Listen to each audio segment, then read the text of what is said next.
Hello and welcome to How to Exit.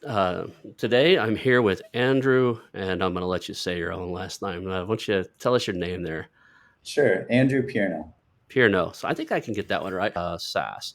And so I think we're going to get into that. The first place I like to start always is kind of how did you get into this space, your origin story a little bit.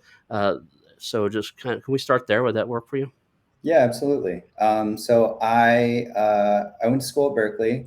I have a degree in econ and computer science, and I kind of got my start at a venture studio here in Santa Monica. So we had half of the business that was pure traditional venture, right? Just kind of a fund. The kind of more interesting side of the business was we also had a small fund to build companies internally. Again, when I say companies for the duration of this conversation, I just mean software. That's all I know. Um, so we had a small fund to build. We got like $1 million, 3 million bucks, 1 million to do for each company, right? So like each company got $1 million. Tried to do a consumer application that didn't work. Did kind of like a distressed venture deal. That one went like decently well. And then the winner in our portfolio was a machine learning kind of deep tech computer vision type thing. I ended up becoming CTO of that.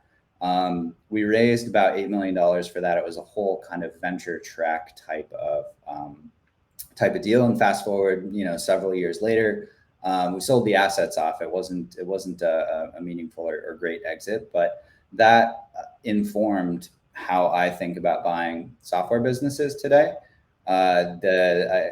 I joke that I figured out the wrong way to do a venture studio. And almost everyone I've ever talked to that's done a venture studio has about the same feedback, which is, don't do it. Uh, if you're not familiar what a venture studio is, it's like the idea of it's almost like a search fund, but like you building a bunch of different things and then you just kind of quote unquote see what works and then you just go do the thing that works. It sounds so logical, right? But the execution of it is much more difficult. But there are kind of core concepts that we still use today. So yeah, that's kind of how I got into it, just through the venture studio. And I'm skipping over like 6 year gaps, right? I was CTO of that company for a long time.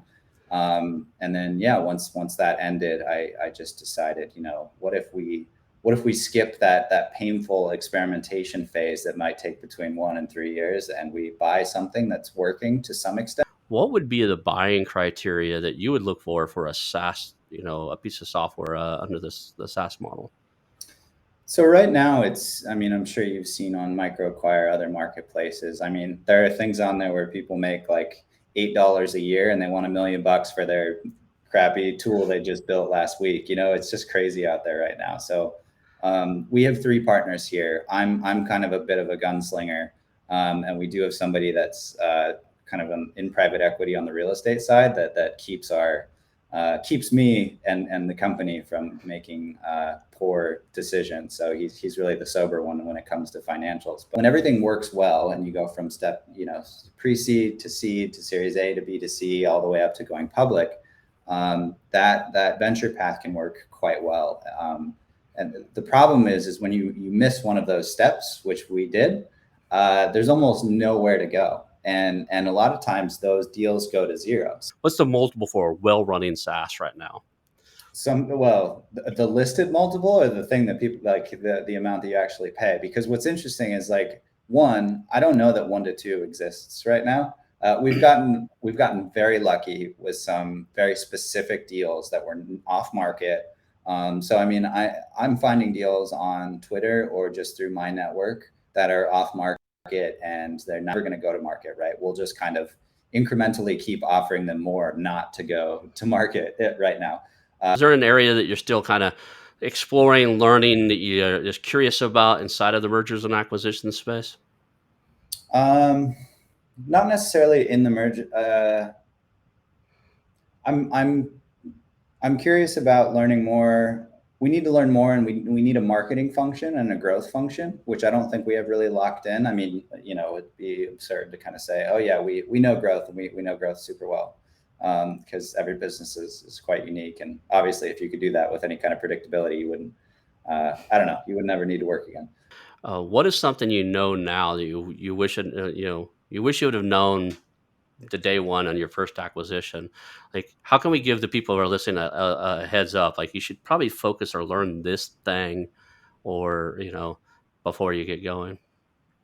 I, in all honesty, don't feel like we have an answer to that question yet. I think that there's going to be quite a bit of stuff around financing that when we really figure out what this model looks like for the next 20, 30 acquisitions, we're going to look back and say, shoot, I wish somebody would have just written this on like a 3x5 card and 5 bullet points and saved us about 2 years and I don't know, $1 million, right? I don't think that we've landed on it yet. The mistakes that we've made, I think, so far have been in partnerships. So the crew that we have today for XO is not the crew that started with the company. And that's kind of just the nature of falling out with any kind of co-founder, stuff like that. So that was tough. So picking the right business partners, I think is, the biggest thing you can get right, because almost everything else is kind of fixable, right? The tech is fixable, business problems can be fixable. All those things can be easier when you kind of can put a couple of smart minds together that'll stick with each other through thick and thin. There's a few books and tools out there that I like that worked really well for me, and that's one of them. Yeah. But yeah, I mean that's kind of like the whole point of vesting, right? Which is I don't know if that's normal in the it's normal in the software world. Every employee, even co-founders, when you raise enough money, they will put you on a vesting schedule with a 1 year. It's generally a 4-year vesting period with a 1-year cliff. Between 0 and 1 year is 0, right? And then monthly vesting after that. You just absolutely know it's a myth, and you just wish it would go away. Is there anything like that inside of SaaS or buying and selling these software companies that the industry thinks it's true? Like I think it's 30x multiple, and you're saying, yeah, not so much. So that sounds like that could be one. But are there myths out there that people assume around software as a service that just aren't so?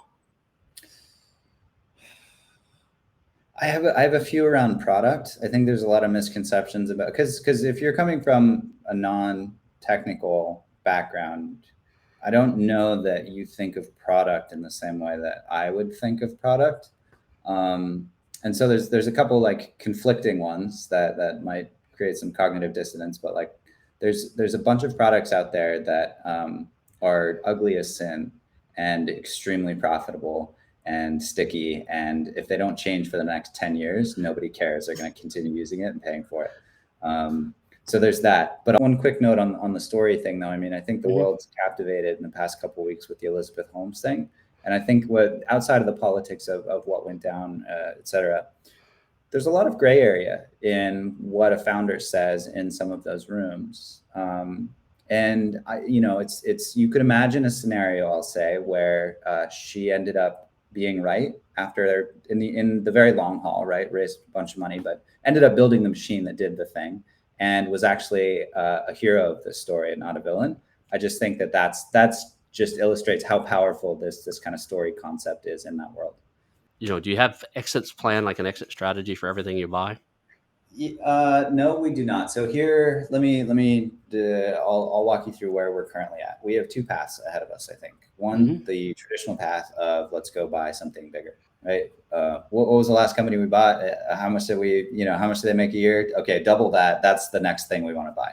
I think we're gonna try some of that. There's also, I believe, a huge need and space in the micro SaaS world, where if you make under $10,000 in MRR and you meet certain criteria, right?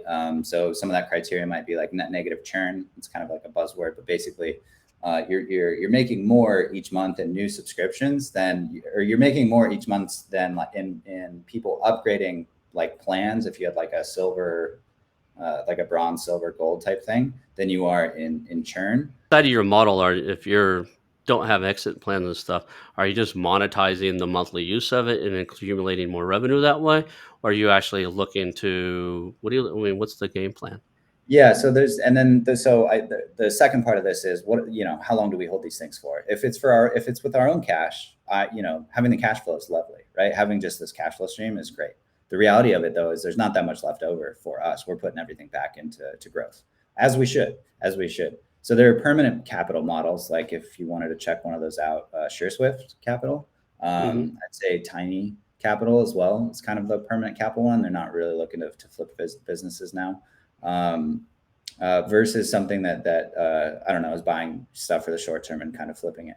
I don't know which one is best for us. I don't know. I think that when we start bringing in outside investors and do the fundless sponsor model, that there's going to be people are going to expect that we're going to have an answer to that. And I think that for these initial ones that we do, we're going to do like a max hold period of 3 years. That's it, right? So like after 3 years or any time before that, we're going to sell these. That's kind of the objective. But long term, I'm just not sure.